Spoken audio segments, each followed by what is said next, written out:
Hello. How you guys doing today? Hi guys, how you doing today? All right. I have been wanting to do live videos all summer, but just like coming and going, it hasn't really worked. So today I decided I'm getting ready for a dinner party and I've got a little bit of time because I'm preparing. So I was like, why don't I just prepare this with everybody's help? So here's what we're going to do today. We are going to make a couple things for dinner party. We're going to talk a little bit about entertaining. I'm going to start by making a fruit buckle cake. And I've made this cake before. I've made it on the Jason Show and the recipes on stephaniesdish.com. But I'm going to put plums in it. And the cake is going to like come up and around the plums. So it should be real pretty. So that's the first thing we're going to start with. And then we're going to make a garlic scape and basil pesto that I am going to use to drizzle over some roasted potatoes that are going to be on a bed of like feta and yogurt. I'm going to kind of make a bed, a schmear, a sauce, as it were. And so when people pick up that tomato or that potato, they're going to kind of drag that roasted potato through the base. Stephanie and I were talking about this on the radio show, and she did this for a party, and it turned out really good. So I'm going to do that. Then we are going to make a basic salad vinaigrette because I'm having a salad, and I'll just tell you about the menu and all the things I'm doing. So let me start by showing you my very cute color scheme. I have these plates and I bought them for Easter entertaining because I usually do a lot of entertaining at Easter, but they're also so great for like spring. They came in a set. So I have a light pink, a rose, and then an orange. And the funny thing is they weirdly look really good together and kind of springy. So that's my fable theme that I'm going to do today. I like to entertain and I like to do it in a set way. I like to sit at a table. I like to have a big like meal sitting at the table. Now that isn't to say that if you want to have like dips and sips, brunch, like there's a million ways to entertain. And what I want you to walk away from this live video is that entertaining can be as easy as you make it. I mean, you can literally put out a roast chicken and then make a homemade salad. And most people are just so happy that they got to come to your house, that they got to do anything. So don't let you not being a great cook or time be the reason you don't get together with your friends. Here's another thing I do. I like to invite my friends and I do it like 6 weeks in advance. And then I think about it like on the day, because if I thought about like having a party and like planning it, I would get very anxious about it. But I don't get to see my friends as much as I want to. And by forcing myself to have a gathering, it makes me see my friends. So that's fun. So let us start my menu. I'll just tell you what the menu is. It is going to be and I'm going to be running around getting things while I talk to you. I'm going to show you the miso salmon that I'm going to be serving.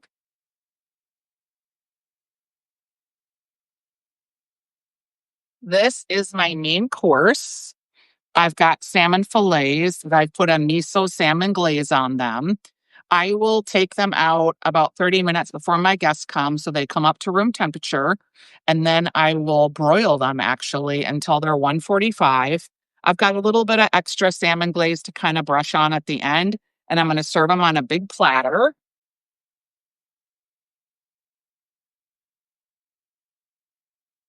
So that is the main course. Then I'm going to have the potato dish I was telling you about with the roasted potatoes. I was on Jason's show today on Fox 9, and I made the dilly potato salad. That is a new potato salad recipe for me this summer. I have about 5 on my website, and I'm going to serve that because I have it. I also made the signature summer cocktail for Minnesota people. It's called the Bootlegger. It is a can of limeade, a can of lemonade, a bunch of mint, about a cup, and then a half a cup of simple syrup. And you use the cans of the aid and you just blend that up. And then you have this like heavy concentrate and you mix 4 ounces of the concentrate with 2 ounces of either gin, or you could use dill aquavit, you could use vodka, you could use tequila, you can even use whiskey if you wanted to. And then you finish it out with the bubbly soda water and garnish it with a lemon and a mint. If I'm having a party, I love to have a signature cocktail. So this will be our signature cocktail for the evening. I also always tell people to bring wine. I figure people bring wine that they want to drink, and then I don't have to worry about like who's going to drink what and what goes with what. I like white, I like red, I like pink, I like bubblies. So I just tell people to bring wine, and then that's one less thing I have to worry about getting. But I do always start the night off with a signature cocktail. And I also like to make it a mocktail. So if someone's not drinking, I can go ahead and convert this same thing into an easy mocktail just by not adding the liquor. It also doesn't call out the person that's not drinking. It looks like we're all having the same thing, so that doesn't become weird or awkward. It's just sort of those little hospitality things sometimes that make your guests feel really welcome. So I'm going to put this back in the fridge.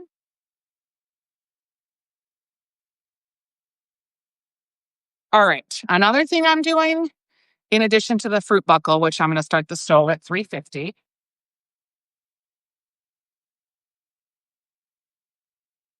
Another thing I'm doing is I've got the potato dish. I've got the potato salad, which is a little random. I've got a really beautiful salad that I'm going to make. And what I did is I just tore up some peppers, took the seeds out, and roasted them with some olive oil.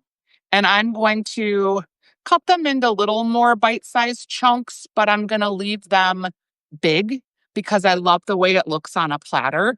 I don't want them to be even bite size or an inch size. I'm going to leave them kind of random like this, but a little bit smaller. And I'm going to put them with 2 cans of vanilla beans and some basil, and I'm going to make a vinaigrette for that. So if you can imagine, we've got the salmon. We're going to have this beany, roasted, peppery vinaigrette salad. We're going to have a green salad that's going to have just a simple vinaigrette. I always think you need to have some greens. We're going to have the fruit buckle for dessert. And then when I was leaving the gym last night, someone was giving away squash and zucchini. If you're a gardener, this will be happening to you in Minnesota soon, where you just have so much squash and zucchini, you don't know what to do with it.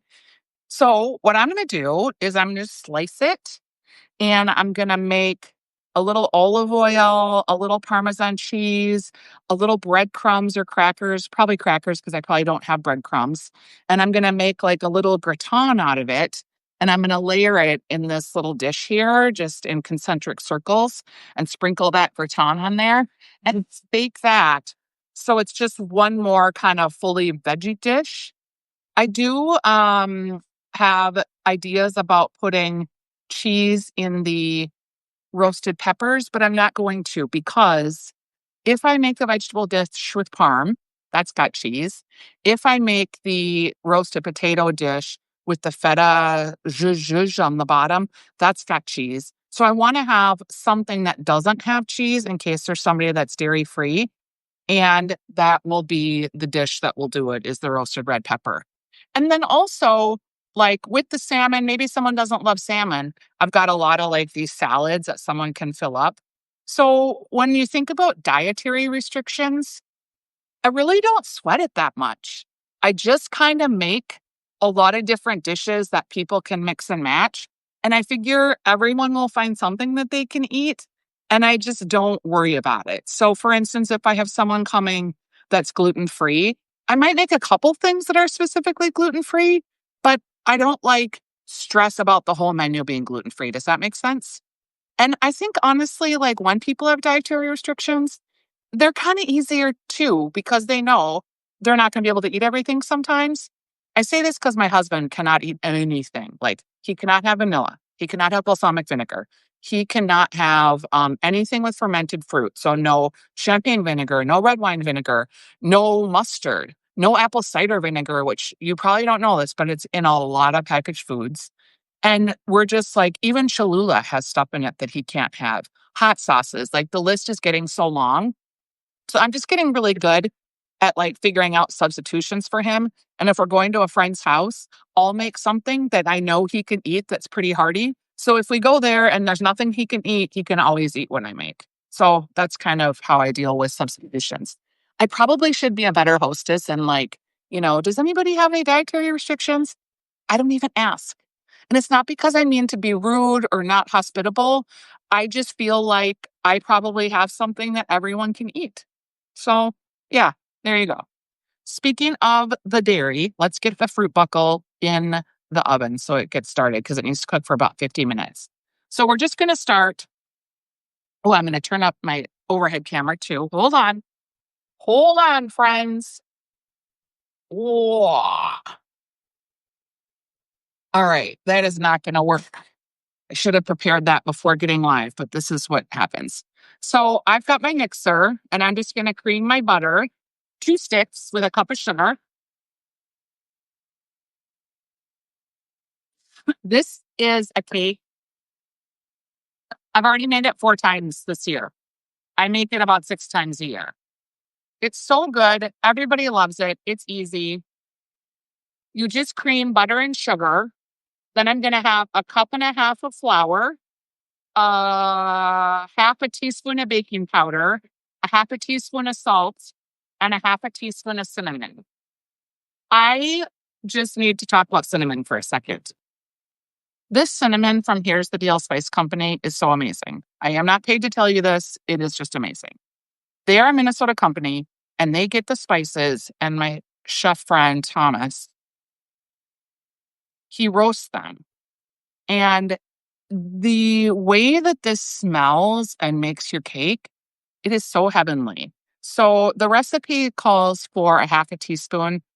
I probably used a little bit more than that, but honestly, if you're going to buy cinnamon, and cinnamon is really the only spice that's carrying your dish forward, try to get a good cinnamon because it really does make a total difference.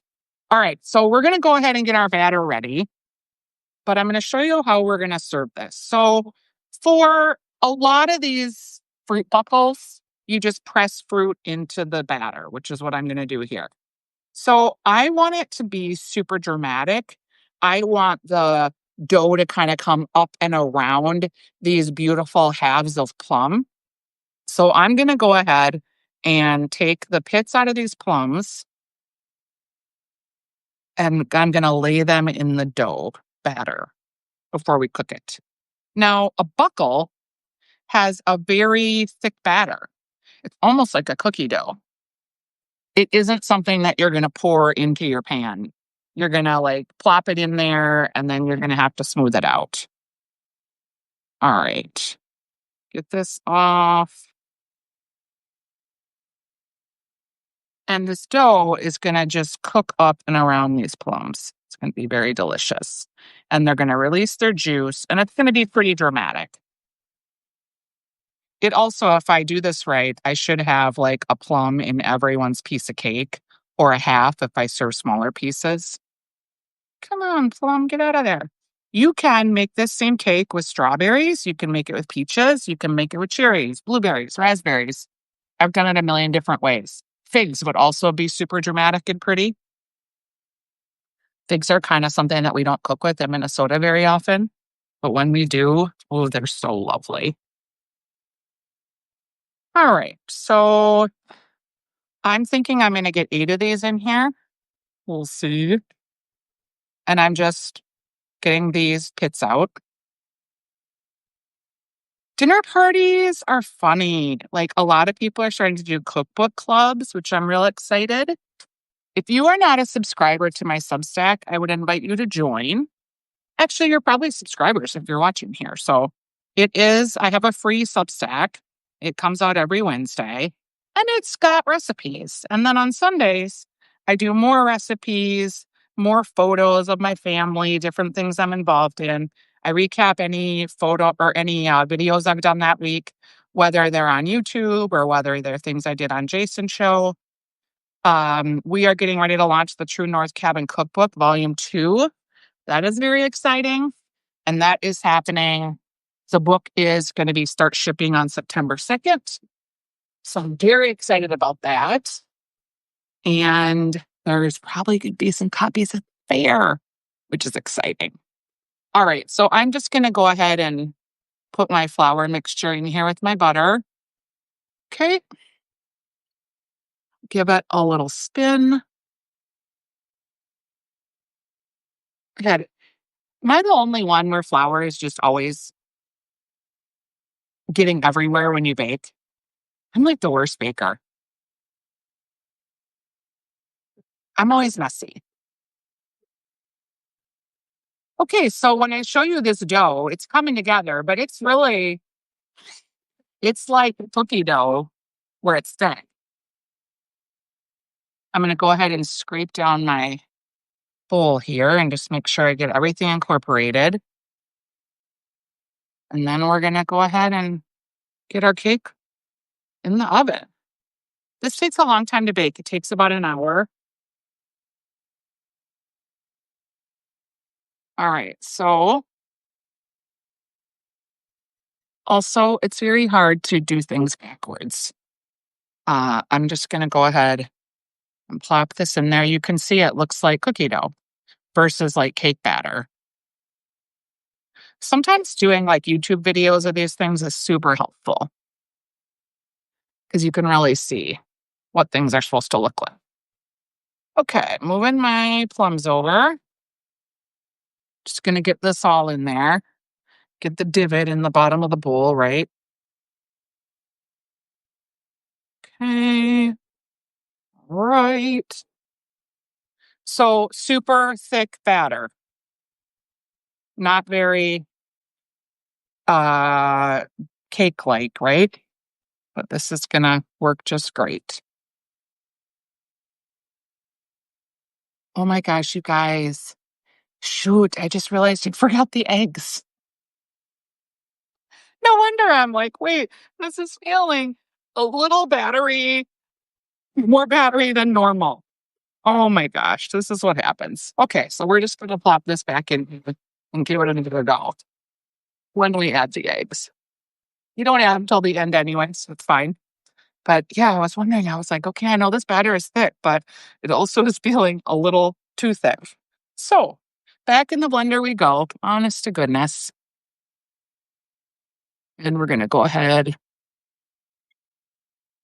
and finish up our cake. Come on, friends. All right, there we go.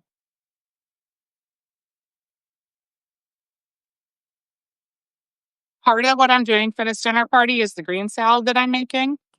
I made a bunch of eggs in the Instant Pot. This is another trick from my radio friend, Stephanie, my partner. She likes to serve eggs, not necessarily double, just like half eggs on platters for parties and happy hours to give people a little protein, which is smart. Okay, eggs are in. That all mixed together. Oh yeah, we're cooking with gas now.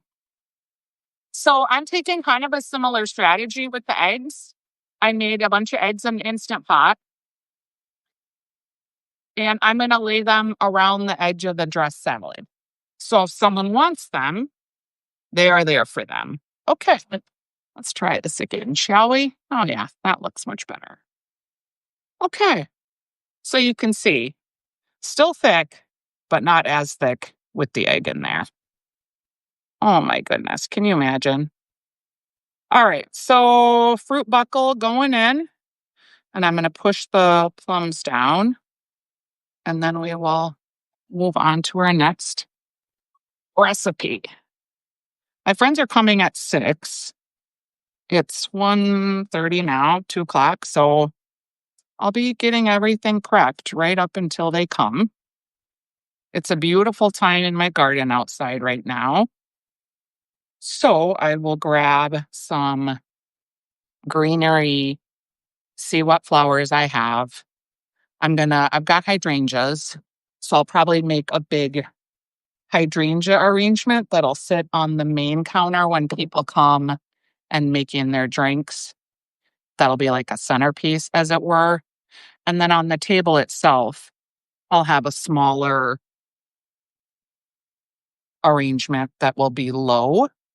That could even just be like greenery in a low bowl, just to give the table a little something. Okay, so you can see here the cake is still thick, but now it has eggs and is not as thick as it was.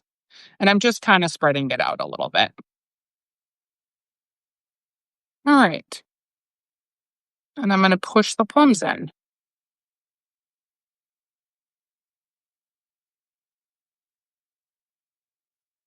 and push them down. Like I said, the cake will come up and around them.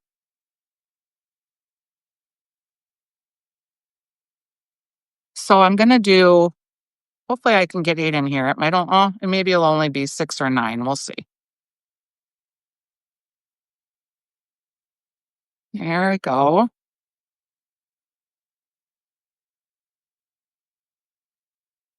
This is going to look really pretty. It's going to be a little off, but no worries. Okay. All right. So you see how we have the plums in there? And when it bakes, it's going to bake up and over. I'm going to do one other thing. I've got a little vanilla sugar that I'm just going to sprinkle on the top. I probably wouldn't do this at the lake, but since I'm having a party and I want it to be a little pretty, I'll just sprinkle a little bit of vanilla sugar on the top. Ugh. Come on, friends. This vanilla sugar has a vanilla bean in it with sugar, and just going to sprinkle a little bit on the top to give it a nice, crusty, sugary topping. Okay. All right. So this is going to go in the oven for 50 minutes. And I'm going to wash my hands. We're going to move on to the next recipe. So let's put this in the oven. Whoops, of course. I need to move my oven wraps because I was broiling the red pepper, so they're not in the right position. I'm going to set my kitchen timer at 30 minutes. The cake's going to cook for about 50 minutes, but I like to spin my pan about halfway because my oven has a hot spot. Many do. All right. Moving on, I want to show you something kind of fun. I'm going to make a garlic scape pesto in my food processor. The food processor I got when I got married, my trusty Cuisinart. I love it so much. It's like the number one tool I don't think I could live without. All right, so look at these cuties. You know what these are? These are garlic scapes. So when you grow garlic, this is like the top that comes out. And they have little flowers on them too. So I'm going to go ahead and put these in my food processor because I'm going to blend them up and make a pesto out of it. And this pesto is going to taste very much like a light garlic flavor. And I'm going to use these little flowers as decorations. They're going to decorate my platter with the roasted potatoes because this pesto is going to be drizzled over the roasted potatoes with the feta schmear on the bottom. So I'm going to set those aside for decoration and just kind of chop these up a little bit. Put them in my food processor. I'm also going to add some basil and some walnuts. Now you can use pine nuts. I'm cheap. Pine nuts are expensive. So I kind of end up using almonds. I'll use walnuts. I really use whatever nuts I have on hand and that aren't super expensive. I'm going to start with a little olive oil. Let's start it, and then I'm going to add some more. I'm going to add some pepper, a little bit of salt,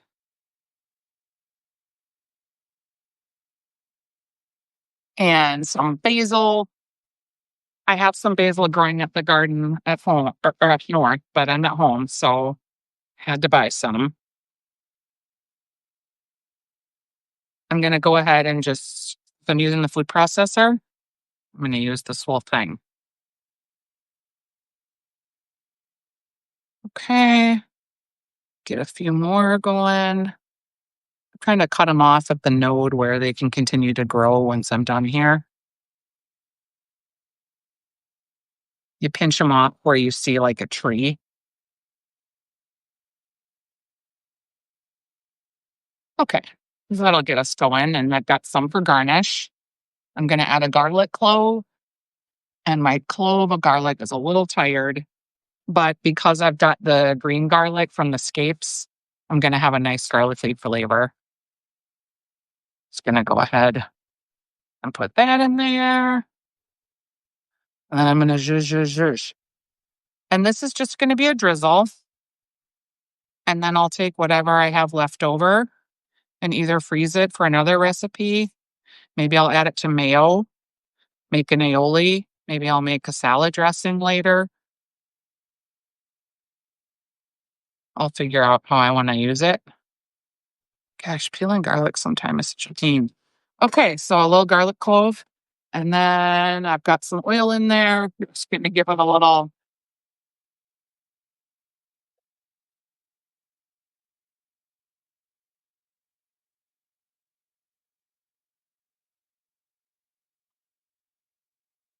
Okay.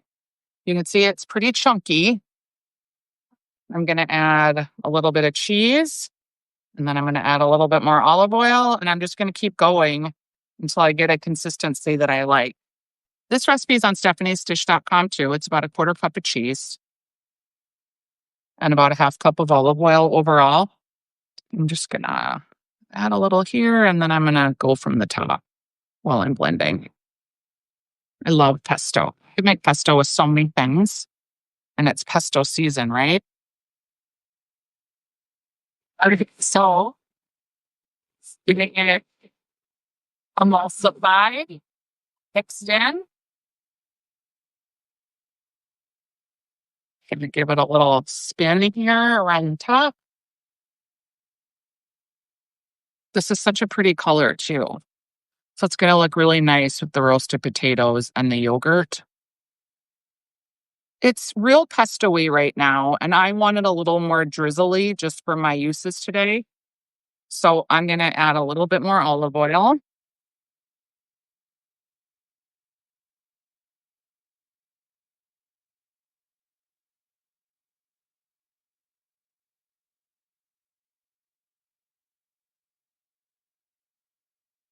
So good. I may even, oh, I think this will be good. You can see the consistency. It's chunky, but if I add a little more olive oil before serving, I can get it to drizzle. And the consistency is really nice to put on fish, to put on pesto, to mix in with yogurt and make a dip. Like there's so many things I can do with this as a base. I'm going to go ahead and show you. Can you see there? It's really lovely. Okay, so we have our garlic pesto. Just going to set that aside.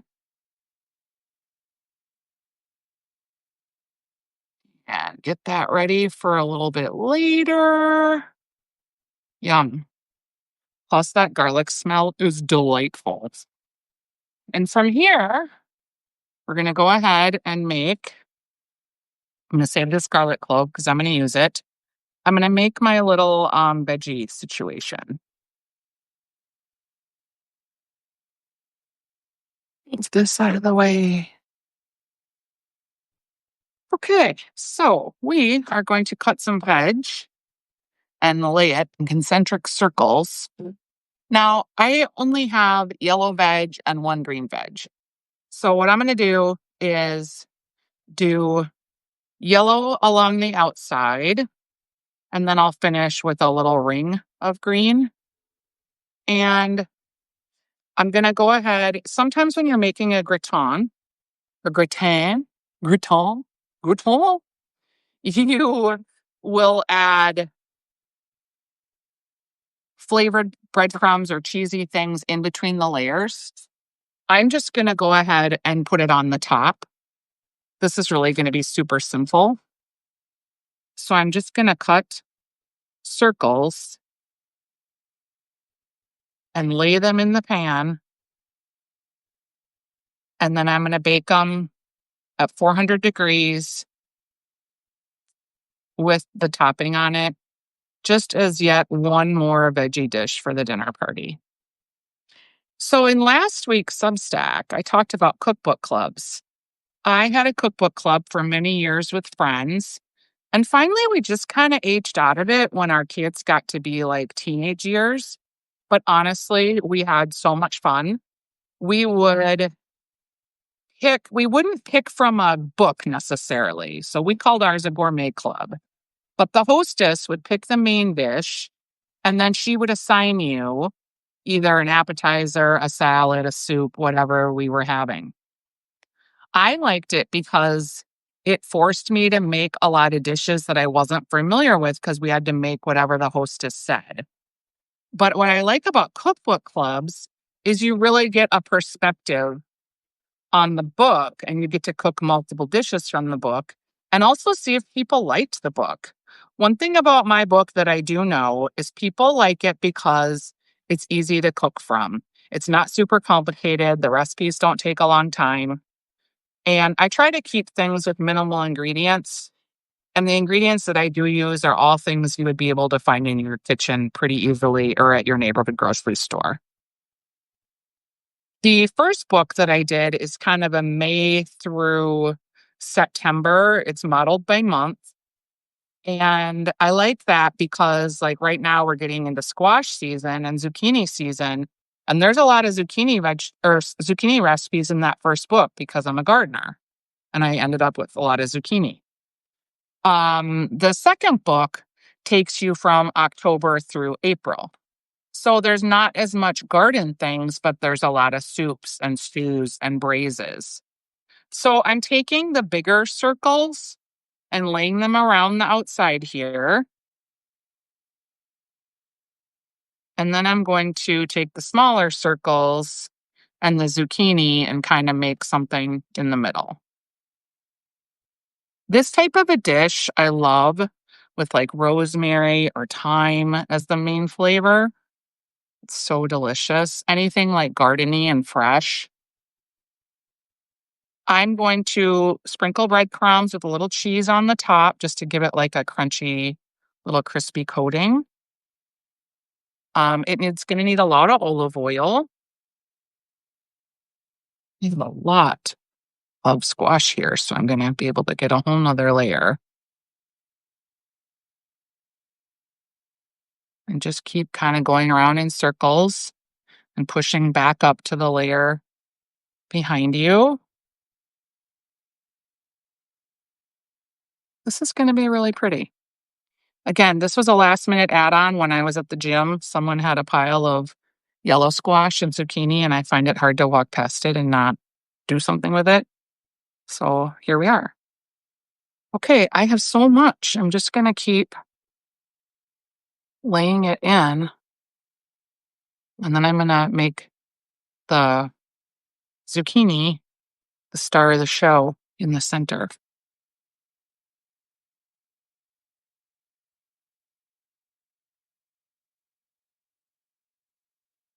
Okay.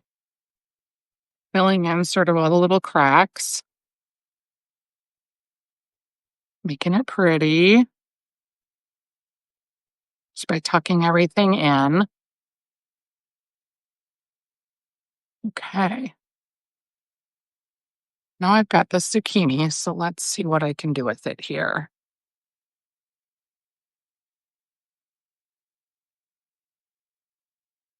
I'm going to strategically just insert these rounds.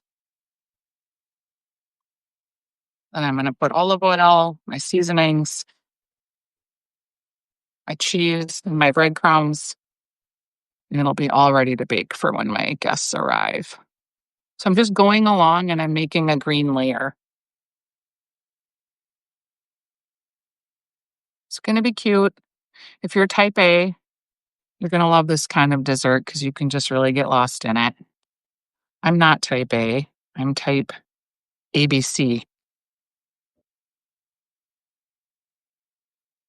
All right. Not that one. That one looks real cute. Tuck a few in the middle, like a flower.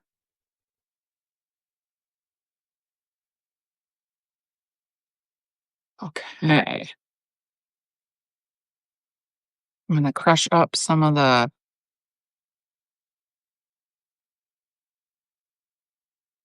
And there we go. Right. So I've got a few extra here. I'll just set these to the side.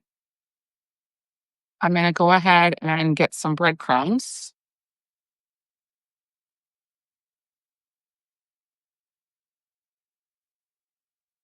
I probably have some in the freezer. And if you know me and you cook with me, you know I always have things in the freezer.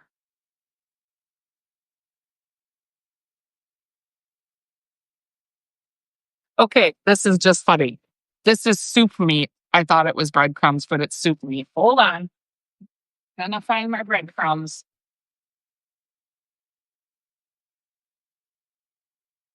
I the goodness. I know we're in here.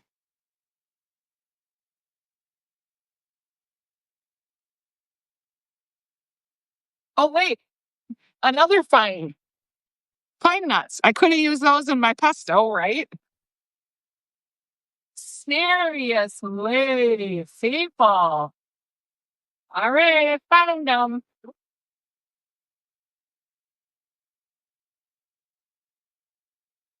Okay, breadcrumbs. I'm going to go ahead and just smash them up with a rolling pin and sprinkle some on here. Is this a good time to tell you that I'm looking for an assistant? Seriously, I am looking for someone that can help me about 20 hours a week with preparing food for shoots, helping prepare recipes on my website, typing them in, helping get our strategy for what recipes we're going to do. I'm just feeling like I'm getting ready to get a little assistance. Okay, these are still a little chunky.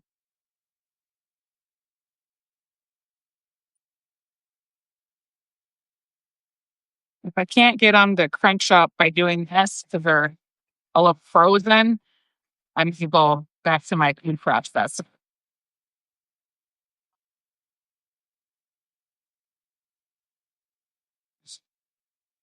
Let's see. Oh, I got enough at the bottom here that I think I can use. Okay, so I'm going to put them in a bowl.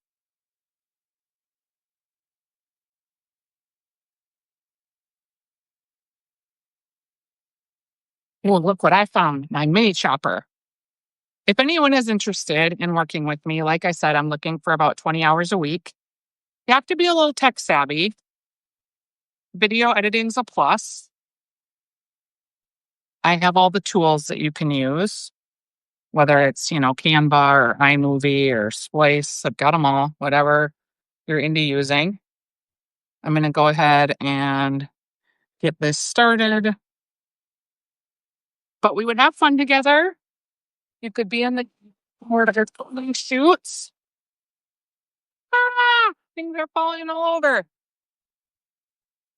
And you'd work autonomously. You'd have to come into my home sometimes because that's where I do most of my work. Oh my gosh, why is this not working now? What the heck?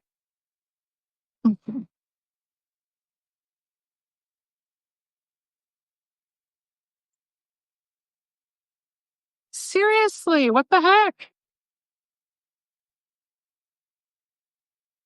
This corroded piece of crap. Yeah, I don't know why it's not working. Should be working. Try the other. Yeah, nope. All right, well, honest to goodness, what am I going to do now? See, this is exactly what happens when you're cooking with me. You have to think of things on the fly. And I think we're going to go back to just pounding things out. Just going like this. All right. So we're going in with our breadcrumbs. Try to get the big hunks out that I can't seem to blend up. And here we go. We're going to put our olive oil, a little bit of cheese in there. It's going to look real pretty, even though it looks like a disaster on here. You know, you got to do what you got to do. Okay, a little bit of cheese.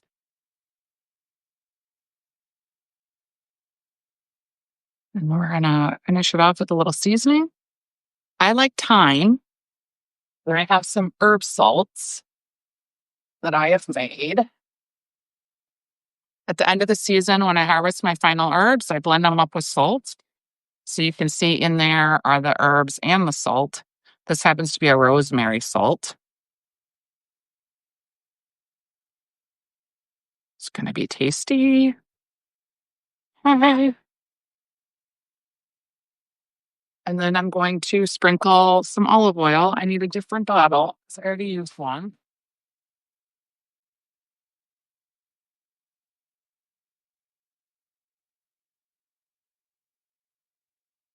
And just make sure I get it nice and around all our veg. Okay.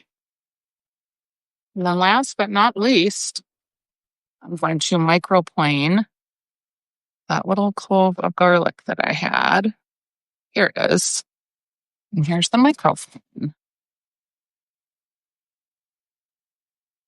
Just to get a little hint of garlicky goodness on there.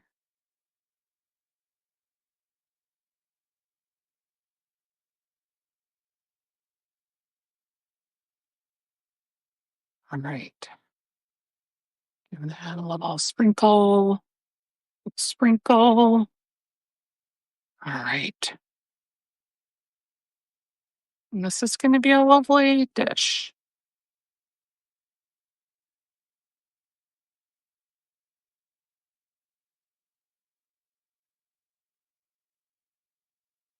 When I serve it, I'll probably grab a little bit of thyme from the garden that I happen to have outside just to lay it on there because that'll look really nice. Okay, just a little. And what's going to happen is these vegetables are going to release their oil and their water.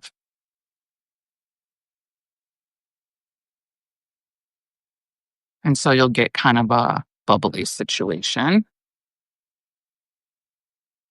Okay. Gonna finish off with just a tiny bit more olive oil. And then I'll set this aside until it's ready to go in the oven. And that will be after my cake, which is still in the oven. Okay. Ooh, I got a little more pile of crumbs here. Let's just finish those off, shall we?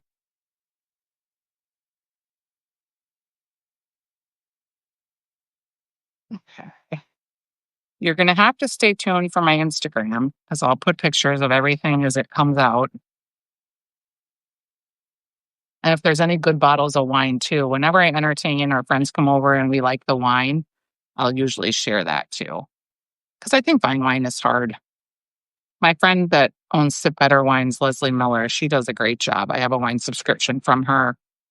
And I really like wine and know a little bit about it, but one of my friends, that's a really hard thing. Okay, so here we go.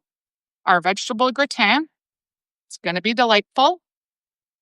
I'm going to put my breadcrumbs back in the freezer.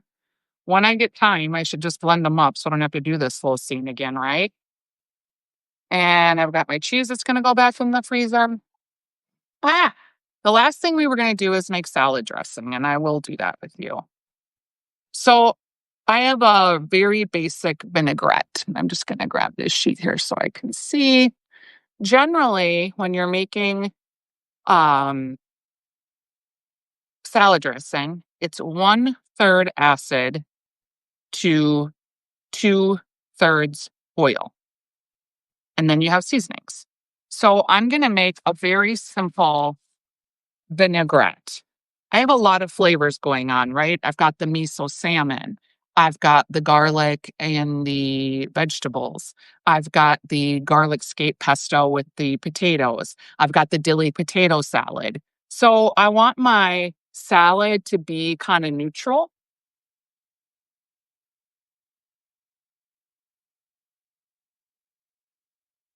and almost like a little palate cleanser. So I'm just going to juice my lemon.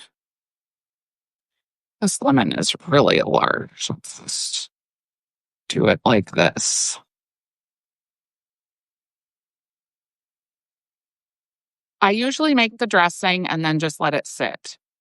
Sometimes, if I'm having a party, and I probably will do this a little later, I'll put the salad dressing in the bottom of the bowl and build the greens on top. So it's not dressed, so it doesn't get soggy. Or I'll like lay the dressing around the bowl and then put the greens in the middle. And then right before people come, I'll toss it. So I'm adding 2/3 oil to my 1/3 of vinegar. I got a little heavy handed with the oil there, so I'm going to do a little more lemon. I'm also going to zest it, give us kind of a nice, bright, lemony salad. Be real easy. I'm tossing it with just salad greens, mixed greens. If I had an avocado, I'd put it in. If I'm feeling fancy, I maybe will cut up some chives or some scallions. Gonna make sure I get some salt in there and juice a little more. You can see how when you look at the glass, you can kind of see the ratios there. So I need just a little more juice.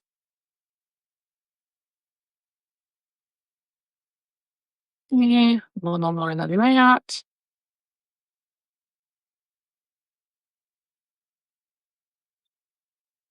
I'm going to add a little salt and a little pepper. It's really important for dressings to have salt and pepper. They're carrying a lot of flavor on these greens, right?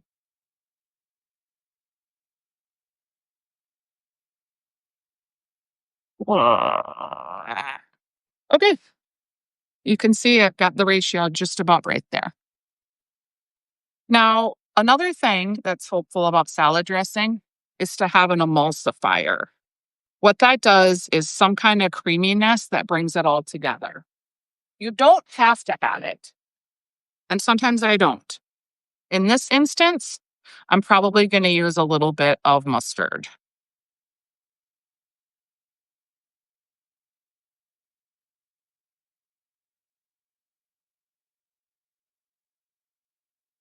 I do not want a mustardy flavor. I'm just looking for the emulsification, so I'm just going to use a little bit, like a teaspoon. Okay. Now you can shake this in a mason jar, or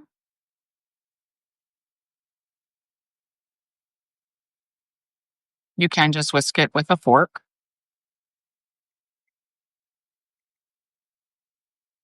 This is our very basic salad dressing. See that? Okay. I'm going to make one more vinaigrette before we log off here. And the final vinaigrette I'm going to make is going to be for the bean and the rosemary salad.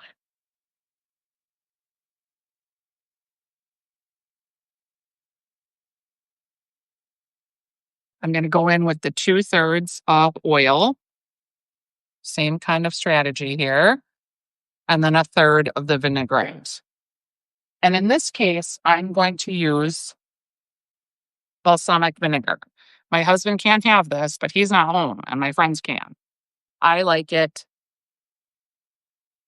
We want a good amount because this is really, besides the roasted red peppers and the beans and the herbs that I add, this is really the primary base of the flavoring. I'm just going to squeeze out any of these extra little lemon bits just so I'm not wasting anything.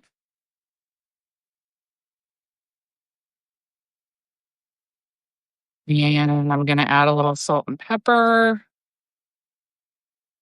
And I'm not going to emulsify this one because I'm just going to be using it to dress the beans and the roasted peppers. There is a lot of flavor too. I got a seed in there in the roasted pepper. So is really the primary flavor. Putting a little salt here. That's the primary flavor that I want. Carry in our bean salad. Okay. If I dress the salad and it feels like I don't have enough vinaigrette, I can just quickly whip up a little bit more. But I'm going to go ahead and I'm going to put the beans in a bowl and I'm going to add the red pepper and the vinaigrette. And then I'm going to do this right before my guests come. And then I'm going to do it on a platter that I'm going to decorate with fresh basil. So watch for that on the grams, but that's how we're going to do our bean salad with our roasted peppers. Make sure you taste your salad dressings too. I will do this right before serving. I'm going to add just a tiny more olive oil to this one. Love Your Olive, or Love That Olive, is a store in Maple Grove that has really nice olive oils. And they've got nice balsamic vinegars too. There's a peach white balsamic that's delightful.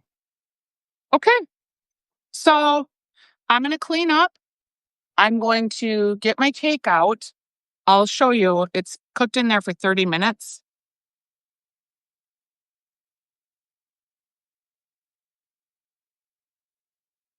I got to spin it around, but I just want to show you kind of how it's coming. It's going to be real beautiful. So we'll put that in for another 30 minutes, spinning it around. Actually, it's 30 plus 20 because it's 50 minutes total. All right. So I'm going to wait till my cake gets done. I've got my salmon ready to go, ready to broil. I've got my vegetables that I'll cook this afternoon and they can stay at room temperature. I've got my red pepper bean salad that also, once I get everything put together, can sit at room temperature. I've got the kind of last minute add-on of the dilly potato salad. That'll be cold, that I'll serve last. And I'm in good shape. So I'm going to sign off on this. I will put the recipes in the Substack post so that you can find these recipes if you want to make them. And yeah, it was a little haphazard today, kind of as it is. I did TV this morning and then I was like, you know what? I'm just going to do this. I'm not going to not do it because I'm not prepared, because this is how I cook in my kitchen. And I'm real and you're real, and entertaining is the biggest thing, right? Just to make sure that we have fun with our friends. So thank you for watching. If you think watching is fun, and I hope you do, you can watch my TV show Taste Buds with Stephanie, where we literally do this exact same thing. It's a little more organized. I have a crew of 2 people. Yep. But that's super fun. And you can watch that on Saturday mornings on Fox 9 if you're local. And if you're national, you can watch it on YouTube. And it is coming to, I believe, 82 markets. Our first national episode will air September 12th. So you can find that and find all these recipes and me at stephaniesdish.com. Thanks for watching.